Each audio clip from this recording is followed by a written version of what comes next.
আজকের এই বিশেষ সেশনে সবাইকে স্বাগত। চলুন একটু কল্পনা করি, চারপাশটা একদম শান্ত, ঘরের আলো নেভানো। আজ আমরা এমন এক গভীরে প্রবেশ করতে যাচ্ছি যেখানে ডিজিটাল যুগের অবিশ্বাস্য গতির সাথে মানুষের ভেতরের শৈল্পিক আত্মার এক অদ্ভুত আর নীরব লড়াই চলছে। আজকের এই বিশ্লেষণে আমরা শুধু কিছু তথ্য দেখব না, বরং অনুভব করার চেষ্টা করব যে কৃত্রিম বুদ্ধিমত্তা বা এআই আসার পর নিজেদের অজান্তেই আমরা আসলে ঠিক কী হারাচ্ছি। চলুন এই গভীর এবং রহস্যময় যাত্রাটি শুরু করা যাক। ঢাকা শহর, ঘড়ির কাঁটায় রাত ঠিক 2টো। খুব চেনা একটা দৃশ্য, তাই না? চারিদিকে পিনপতন নীরবতা, আর 17 বছরের একটি ছেলে, ধরুন ওর নাম রাফি, তার ছোট্ট ঘরে বসে মোবাইলের উজ্জ্বল স্ক্রিনের দিকে একদৃষ্টে তাকিয়ে আছে। সে তার নিজের কল্পনা, নিজের জাদুকরী সৃজনশীলতাকে একটি মেশিনের হাতে তুলে দিতে যাচ্ছে। সে শুধু টাইপ করল, আমার জন্য দারুণ একটা গল্প লিখে দাও। এই দৃশ্যটাই কিন্তু আজকের আলোচনার মূল সুর। আমাদের নিজেদের গল্প, নিজেদের চিন্তাগুলো এখন আমরা মেশিনের কাছে খুঁজছি। মাত্র 5 সেকেন্ড। হ্যাঁ, ঠিকই শুনছেন, 5 সেকেন্ড। স্ক্রিনে ভেসে উঠল হাজার শব্দের নিখুঁত একটা গল্প। মেশিনের এই ভয়ঙ্কর দক্ষতা একদিকে যেমন অবিশ্বাস্য, ঠিক তেমনি শিউরে ওঠার মতো। একবার ভাবুন তো, যে গল্পটা লিখতে রাফির বাবা একসময় পুরো রাত জেগে কাটাতেন, প্রতিটি শব্দ নিয়ে ঘন্টার পর ঘন্টা ভাবতেন, খাতা কাটাকাটি করতেন, সেটা এখন একটা মেশিন মাত্র 5 সেকেন্ডে লিখে ফেলছে। রাফি সেদিন গল্পটা পেয়েও কেমন যেন চুপ হয়ে গিয়েছিল, কারণ এই 5 সেকেন্ড অনেক সময় বাঁচিয়ে দিচ্ছে ঠিকই, কিন্তু কেড়ে নিচ্ছে সেই রাত জাগার আনন্দটা, সেই সৃষ্টির বেদনাটা। একটু আমাদের হারিয়ে যাওয়া সেই সোনালী অতীতের কথা মনে করা যাক। একসময় বাংলাদেশে গ্রামগুলোতে সন্ধ্যা নামলে কেমন একটা অন্যরকম পরিবেশ তৈরি হতো। মায়েরা ঘুম পাড়ানি গান গাইতেন, দাদারা রূপকথার গল্প বলতেন, পাড়ার চায়ের দোকানে চলত মুক্তিযুদ্ধ আর রাজনীতি নিয়ে তুমুল তর্ক।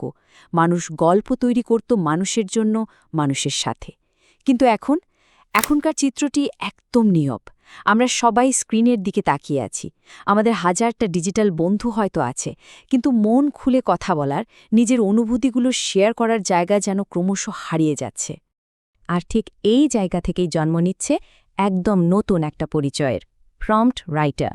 এর মানে হলো আমরা এখন আর নিজস্ব কল্পনার শক্তি ব্যবহার করছি না। লেখা, ছবি আঁকা, গান বানানো সবকিছুর জন্য প্রযুক্তির উপর আমাদের নির্ভরতা আকাশ ছুঁয়েছে। আপাতদৃষ্টিতে মনে হচ্ছে মেশিন আমাদের হয়ে কাজ করে দিচ্ছে, আমাদের কাজ সহজ করে দিচ্ছে, কিন্তু গভীরভাবে ভাবলে দেখা যায় আমরা ধীরে ধীরে ভুলে যাচ্ছি কিভাবে নিজের কল্পনা শক্তি ব্যবহার করতে হয়। আমরা কেবল নির্দেশদাতা হয়ে যাচ্ছি, আর মেশিন হয়ে যাচ্ছে স্রষ্টা। তবে বাস্তবতার নিরিখে যদি দেখি, এআই কিন্তু আমাদের কোনো শত্রু নয়। প্রোডাক্টিভিটি বা উৎপাদনশীলতার দিক থেকে দেখলে এটা একটা জাদুদণ্ড।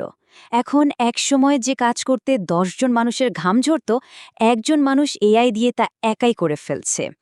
বাংলাদেশের প্রত্যন্ত গ্রামের ছেলেরাও এখন ঘরে বসে অনায়াসে কোডিং শিখছে, গ্লোবাল অডিয়েন্সের জন্য সিনেম্যাটিক থাম্বনেইল আর মুভি লেভেলের ভিডিও তৈরি করছে। এআই এমন সব দরজা খুলে দিয়েছে যা আগে সত্যি অকল্পনীয় ছিল। যাদের কোনো সুযোগই ছিল না, প্রযুক্তি তাদের হাতে অসীম ক্ষমতা তুলে দিয়েছে। এতক্ষণ তো দেখলাম এআই কিভাবে আমাদের কাজের গতি বহুগুণে বাড়িয়ে দিচ্ছে, কিন্তু গল্পের আসল মোড়টা এখানেই। একদিন রাফি যখন খুব উৎসাহ নিয়ে তার মাকে জানালো যে সে এআই দিয়ে সবকিছু চোখের পলকে লিখে ফেলতে পারে, তখন তার মা শুধু একটু হেসেছিলেন আর খুব সাধারণ কিন্তু গভীর একটা প্রশ্ন করেছিলেন, কিন্তু বাবা, তোমার নিজের অনুভূতি কোথায়? একটু থেমে এ কথাটার গভীরতা উপলব্ধি করা প্রয়োজন। রাফি আসলে অনেকদিন নিজের হাতে কিছু লেখেনি। সে তার ভেতরের মানুষটাকে, তার নিজস্ব অনুভূতিকে এই প্রযুক্তির ভিড়ে ধীরে ধীরে হারাতে শুরু করেছে।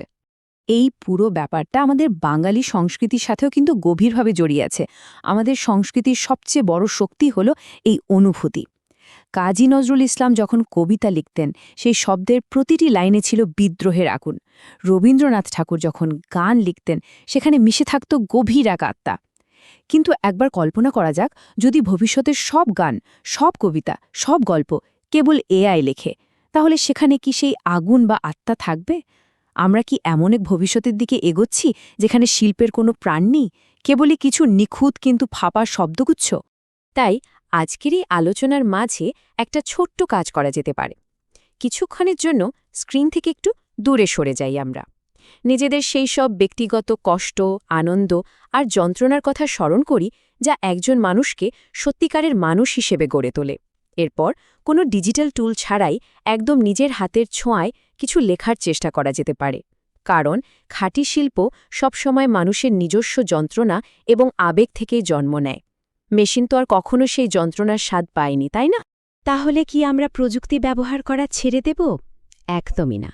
সমাধানটা হলো একটা চমৎকার ব্যালেন্স তৈরি করা। ভিডিও এডিটিং, কোডিং বা ব্যবসার মতো যান্ত্রিক কাজের জন্য এআই-এর অবিশ্বাস্য ক্ষমতাকে অবশ্যই কাজে লাগাবো। এতে দক্ষতা বাড়বে। কিন্তু সৃজনশীলতার মূল জায়গাগুলো, যেমন গল্প বলা, নিজের কল্পনা এবং শিল্পের আত্মা, সেগুলোকে মানুষের মস্তিষ্কের জন্য সযত্নে বাঁচিয়ে রাখতে হবে। ঠিক এখানেই ক্রিয়েটিভ ইন্টিগ্রিটি বা সৃজনশীল সততা বজায় থাকবে। চলুন আবার সেই অন্ধকার ঘরটায় ফেরা যাক। রাত এখন আরও গভীর। রাফি আবার সেই এআই অ্যাপটি খুলল। স্ক্রিনে লেখা ভাসছে, what you want me to create. Rafi অনেকক্ষণ চুপ থেকে একটা প্রম্পট লিখল। সে লিখল, আমাকে একটা অনুভূতি ফিরিয়ে দাও। কিন্তু জানেন আশ্চর্যের বিষয় কি?